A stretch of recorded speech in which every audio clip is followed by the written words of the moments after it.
justice. We want justice. We want justice. We want justice. We want justice. We want justice. We want justice. Diploma nursing শিক্ষার্থী তারা কিন্তু তাদের যে দাবি সেই দাবিগুলো নিয়ে এই মুহূর্তে শাহবাগ চত্বরে অবরোধ কর্মসূচি পালন করছে। যে অবরোধটা ঝড় বৃষ্টি মাথার উপর দিয়ে যাওয়ার পরেও কিন্তু তারা তাদের যে অবস্থান সেই অবস্থানে কিন্তু কঠোরভাবে ছিল। বৃষ্টি মাথার উপরে গেছে, ঝড় গেছে, বিদ্যুৎ, তারপরেও কিন্তু তারা এই শাহবাগ চত্বর ছাড়েনি। দর্শক, এই মুহূর্তে শাহবাগের অবস্থা একেবারেই শোচনীয়। আমরা দেখতে পাচ্ছি চতুর্থ সাইডে যখন শিক্ষার্থীরা অবরোধ কর্মসূচি পালন করছে তখন কিন্তু চতুর্পার্শ্বে কিন্তু যানজটের যে একটা ভয়াবহতা সেটা কিন্তু আমরা দেখতে পাচ্ছি। বৃষ্টি, যানজট সব মিলেই কিন্তু শাহবাগের অবস্থা খুবই ভয়াবহ। আমাদের দাবি হচ্ছে একটা ডিপ্লোমাকে ডিগ্রি সমমান দেওয়া।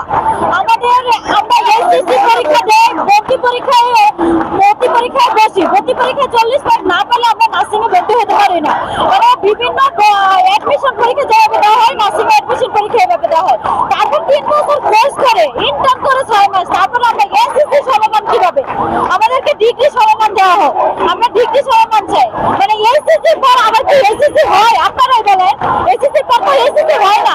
সে জায়গায় এই জন্যই আমাদের দাবি ডিপ্লোমাকে ডিগ্রি সমমান দেওয়া, এক দাবি। আর আজকে আমাদের 64 জেলা থেকে নার্সিং শিক্ষার্থীরা আসছে এখানে। যতক্ষণ না দাবি আদায় হচ্ছে ততক্ষণ আমরা ঘরে ফিরতেছি না, আমরা রাজপথে অবস্থান করবো। বৃষ্টি হচ্ছে দেখলাম আপনারা, তারপর বৃষ্টি হোক, জ্বর হোক, তুফান হোক, যাই হোক, আমরা আমাদের দাবি আদায় করে যাবো। দাবি যদি ন্যায্য হয়, মানতে তাদের অসুবিধা কোথায়? আমরা তো যৌক্তিক আন্দোলন করতেছি, আমরা তো অযৌক্তিক আন্দোলন করতেছি না। তারা বিভিন্ন আন্দোলনের কর্মসূচি মেনে নিয়েছে। রাষ্ট্রীয় ক্লাবের আন্দোলন করলে এটা মেনে নেয়, যে কোনো আন্দোলন করতেছে মেনে নেয়। আমাদের যৌক্তিক আন্দোলন কেন মানতেছে না? আমরা 3 বছর কোর্স করি, কষ্ট করে ইন্টার্ন করি, তারপরে এসএসসির পরে এসএসসি হয় কিভাবে সেটা বলেন। কোথা থেকে আসছিলেন? আমরা আসছি ঢাকা মিরপুর 10 তমা নার্সিং কলেজ থেকে। আমি বলতেছি, আমার নাম Sweety, diploma in nursing science, 7 বর্ষে আছি আমি, 2য় বর্ষে 22 সেশন। আমাদের হচ্ছে আমরা গত প্রায় 24 দিন যাবত আমরা এক দফা diploma in nursing science and midwifery এবং ডিপ্লোমা ইন মিডওয়াইফারি দুটো কোর্সকে ডিগ্রি সম্মান করার জন্য আমরা এক দফা দাবিতে আন্দোলন করতেছি। এতদিন পর্যন্ত আমরা শান্তিপূর্ণ আন্দোলন করেছিলাম, কিন্তু আমাদেরকে সচিবালয় থেকে হইতে আশ্বাস দেওয়া হয়, কিন্তু আমরা লিখিত প্রজ্ঞাপন ছাড়া আমাদের আন্দোলন চালিয়ে দেবো। তাই আজকে আমরা এই রাজপথে নেমেছি, যে পর্যন্ত আমাদের দাবি না আদায় না হবে আমরা ততক্ষণ পর্যন্ত রাজপথ ছাড়বো না। Justice. We want justice. We want justice. We want justice. We want justice. We want justice.